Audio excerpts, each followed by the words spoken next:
सबसे पहले तो सर आपका हमारे चैनल पर स्वागत है। आज हम बात करने वाले हैं जो 18 अप्रैल से ऑटो टैक्सी वालों की हड़ताल हुई थी उस विषय में। ऑटो वालों की हड़ताल तो 18 तारीख को ही वापस ले ली गई थी, लेकिन टैक्सी वालों की हड़ताल जो बरकरार चल रही थी। बरकरार चल रही थी, पहले कहा गया था कि हड़ताल जो है जब तक चलेगी तब तक टैक्सी ड्राइवरों की मांगें पूरी नहीं हो जाती हैं, लेकिन अचानक ही 20 तारीख को हड़ताल में विराम दे दिया जाता है। ऐसा क्या हुआ? देखिए, 19 तारीख को कैलाश गहलोत जी के यहाँ से कॉल आई थी, तो हमारे 7-8 नुमाइंदे गए थे वहाँ, जिसमें 3-4 ड्राइवर थे और 3-4 एसोसिएशन के पदाधिकारी थे। तो जब वो वहाँ गए थे तो उन्होंने बोला कि आप हमें 1 हफ़्ते का समय दीजिए। तो 1 हफ़्ते का समय देने के लिए 20 तारीख को जब हम दोबारा वहाँ जंतर मंतर पर पहुँचे थे, तब उस पर हमारा विचार विमर्श हुआ था। और आप देखेंगे तो 20 तारीख को चालक एकता बल पे एक वीडियो भी चल रही है, जिसमें साफ तौर में मैं बोलता हुआ दिख रहा हूँ कि ये आपका डिसीज़न है, क्योंकि ये हड़ताल ड्राइवरों ने शुरू की थी, हम सिर्फ उनकी सपोर्ट में थे। आप चाहें तो इसको चालू रखें, आप चाहें तो इसको ख़त्म करें, लेकिन मैं इसको चालू रखने के हक़ में था। अभी कैलाश गहलोत जी ने बताया था, एक बार ट्वीट करके बताया है, और अब तो काफ़ी वायरल हो रही चर्चा कि 13 आदमियों की एक टीम गठित की है ट्रांसपोर्ट लाने के लिए, टैक्सी ड्राइवरों के लिए, ऑटो ड्राइवरों के लिए, किराया बढ़ाने के लिए, कम करने क्या करना है, मतलब डिस्कस तरीके से टीम गठित कर दी है। तो क्या उससे कुछ बेनिफिट होगा टैक्सी और ऑटो ड्राइवरों को? देखिए, सबसे पहले तो मैं कहूँगा ये कमेटी है, इसका गठन ही गलत हुआ है, क्योंकि इसमें सारे ही उन्होंने अपने नुमाइंदे भर लिए हैं।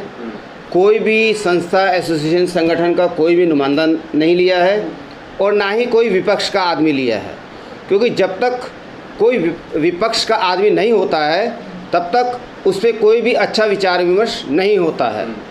तो आज सभी ड्राइवरों को आगे रखने के लिए, उनके मान सम्मान के लिए जन सेवा ड्राइवर पार्टी का गठन हो चुका है। तो मैं सरकार से ये कहूँगा कि आप उस कमेटी में जन सेवा ड्राइवर पार्टी का एक नुमाइंदा रखिए, ताकि वो विपक्ष की भूमिका निभाए, क्योंकि हम सड़क से जुड़े हुए लोग हैं। ड्राइवर के साथ सड़क पे किस तरह से, किस हालात में क्या होता है, क्या उसका खर्चा आता है, क्या उसकी मेंटेनेंस होती है, क्या कॉस्ट होती है, वो सब मालूम है। तो उस कमेटी में हमारा आदमी एक नुमाइंदा होना चाहिए। क्या आपको पता है कि जो कमेटी बनाई है, जो 13 मेंबर्स की टीम जो बनाई है कैलाश गहलोत जी ने, ये जो टीम है ऐप बिल्ड कंपनियों का किराया निर्धारित करेगी, या जो दिल्ली एनसीआर में जो गाड़ियां चलती हैं, ऑटो, लोकल ऑटो या टैक्सी, काली पीली टैक्सी, इनके लिए बनाई गई टीम? ये जो बेस्ड हमारा किराया है, जो सीएनजी महंगी हुई है, ये उसके ऊपर इन्होंने कमेटी बनाई है। ये सिर्फ अपने क्षेत्र में कार्य करने का अधिकार रखती हैं। ओला उबर का कोई भी ऑफिस दिल्ली में नहीं है, और उन्होंने साफ मना किया है कि ओला उबर में हमारा कोई अधिकार नहीं है। हम दिल्ली में जो भी सीएनजी महंगी हुई है उसके ऊपर, या जो किराया बढ़ाना है उसके ऊपर कार्य करेंगे।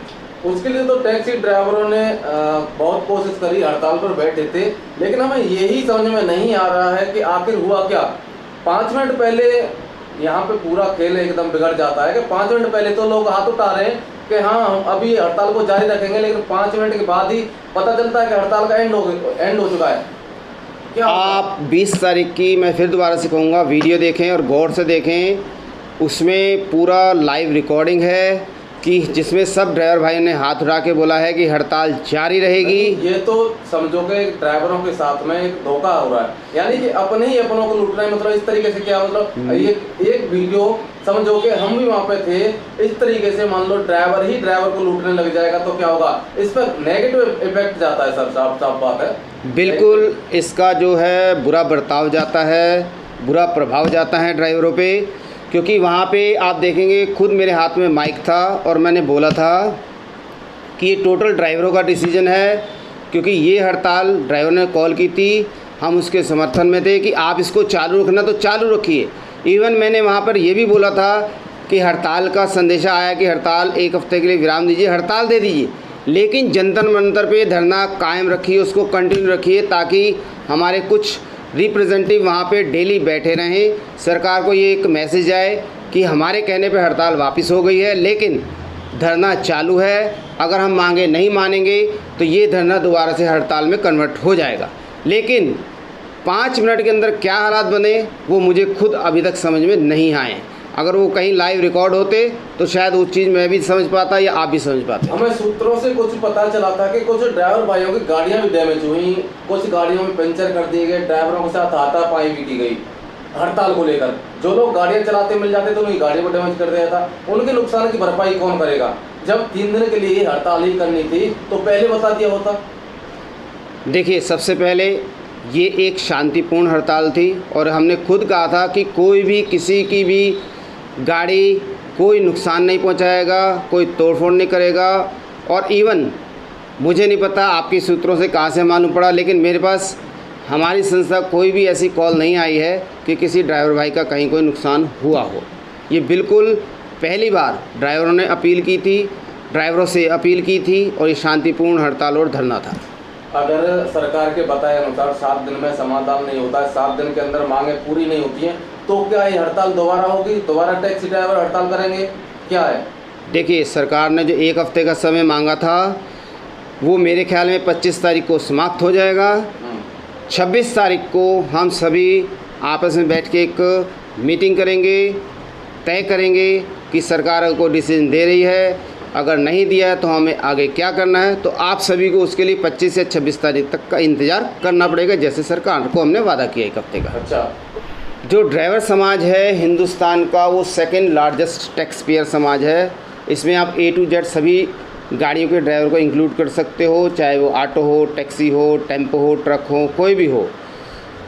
अगर ये संगठित हो जाएं, ये सभी एक हो जाएं, तो ये इस देश की सरकार को एक दिन में बदल सकते हैं, इतनी क्षमता है। लेकिन कहीं ना कहीं ये जो हमारे राजनेता हैं उनको मालूम है, इसीलिए वो इनको कभी भी प्रेरित नहीं करते हैं और ना ही आज तक कोई सुख सुविधाएं इनको दी हैं। आप चाहे तो उठा के देख लीजिए, ना तो कहीं परिवहन आयोग का गठन मिलेगा, ना किसी ड्राइवर के लिए कोई मेडिकल की सुविधा मिलेगी, ना किसी ड्राइवर के लिए कोई पेंशन की सुविधा मिलेगी और ना ही कोई सारथी सुरक्षा कार्ड मिलेगा कि ड्राइवर जो है वो रोड पे दिन रात चलता है, उसके साथ कोई अनहोनी हो जाए तो उनके परिवार को खाना गुजर बसर के लिए कोई एक मुश्त रकम मिले ताकि उनका परिवार दर-दर ना भटके। तो इसीलिए आज तक किसी ने भी इनको शिक्षा की ओर नहीं मोड़ा। और ड्राइवर जब पढ़े नहीं समझे नहीं तो वो क्या करेंगे, जैसे उनको बोला जाता वो वैसे कर लेते हैं। सर, जैसा कि अभी आपने बताया था कि 13 मेंबर की कमेटी बनी है और आपने ये भी बोला कि दिल्ली के अंदर ओला या उबर का कोई ऑफिस नहीं है, तो जो ओला उबर का मैटर है वो दिल्ली के अंदर है, तो कमेटी फिर हरियाणा में जाके क्या करेगी? हरियाणा में क्या वो कार्य कर सकती है? बिल्कुल नहीं, ये सिर्फ दिल्ली के अंदर के लिए कमेटी बन रही है जो दिल्ली के अंदर CNG और किराए को लेकर बात करेगी। उन्होंने खुद साफ मना किया है कि ओला उबर हमारे जुडिशन में नहीं आती है, हम उसके लिए कुछ नहीं कर सकते हैं। आपकी मर्ज़ी है, आप चलाएं, आपकी मर्ज़ी आप ना चलाएं। लेकिन ये जो हड़ताल थी खास तौर से सिर्फ ओला उबर के लिए ही थी? नहीं, ये सभी चीज़ों के लिए जॉइंट हड़ताल थी, जिसमें 60, 70, 80% जो लोग थे ओला उबर के थे, बाकी काली पीली वाले थे। लेकिन ज़्यादातर मैक्सिमम अगर हम बात करें तो मैक्सिमम जो लोग थे वो ओला उबर से रिलेटेड थे और ओला उबर का काम ही नहीं हो रहा है। इसमें मैं बता देता हूँ, इसमें ओला उबर के खिलाफ भी आए थे ड्राइवर जी, ऑटो वाले भी ड्राइवर आए थे पहले दिन, काली पीली वाले भी आए थे, छोटी लोडिंग गाड़ियों के भी ड्राइवर आए थे। अगर आपको मालूम हो तो इसमें छोटे ट्रांसपोर्टर भी आए थे जिनकी गाड़ियाँ CNG से चलती हैं, क्योंकि CNG महंगी हुई है तो उनका भी उसमें खर्चा पानी नहीं निकल पा रहा है। तो इसमें छोटे ट्रांसपोर्टर भी आए थे दिल्ली के। ओला उबर का सबसे मज़ेदार जो बात है कि वो दिल्ली में टैक्सियाँ तो चलाती है लेकिन दिल्ली में ऑफिस नहीं है और ना ही उन्होंने दिल्ली गवर्नमेंट से कोई लाइसेंस ले रखा है। वो यूपी और हरियाणा में उनका ऑफिस है और वहीं से वो ऑपरेट करती हैं।